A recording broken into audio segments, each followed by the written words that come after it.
It's just 9 in the morning in eastern Riverside County's Palo Verde Valley. Are you down on 24th Avenue? Jack Seiler's workday is halfway over. Hopefully those will stick. In this desert farming community on the Arizona border, daytime temperatures routinely exceed 100 degrees. Fortunately for his business, Cotton likes the heat. so does alfalfa. Jack grows it too, thousands of acres. Once mature, it's mowed, baled, and prepared for shipping. This batch, it's headed To a dairy outside Bakersfield. They're coming after it. It's a hot commodity. The last thing you do is give water to farmers to waste it by growing stuff in the desert that should never be grown. Chris Thornburg of UC Riverside is an economist. His gripe with Seiler's farm and others here, the amount of water they use.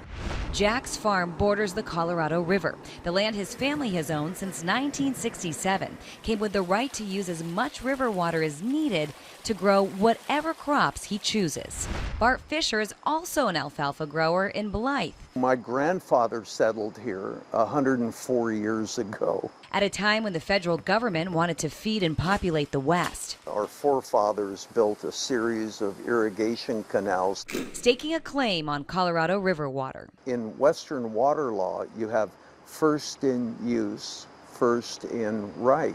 Imperial and Palo Verde County farmers were first to lay claim to the river's water, meaning they are the last to be impacted by water restrictions. Bart and Jack sell the bulk of the hay they grow to dairy farms in California and Arizona. When you open the next cup of yogurt, some of that in there came from alfalfa.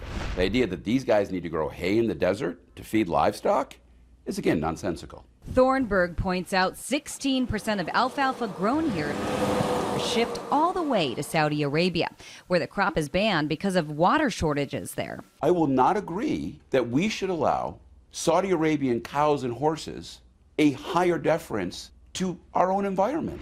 Saudi livestock aside, up to 80% of Colorado River water is currently used for agriculture. Given the mega drought we're in, Thornburg says that's too much.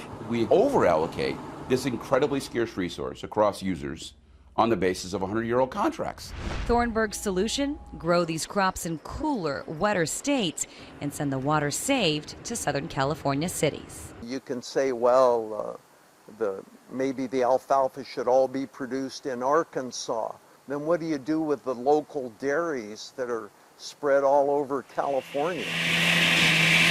We're first priority right here, and we're hoping that that means something. You owned a hunk of land for 50 years, okay? I bought a hunk of land in Los Angeles, and damn it, I think I should be able to grow grass in my front yard. How are my rights any less important than yours? Evelyn Taft, KCAL 9 News.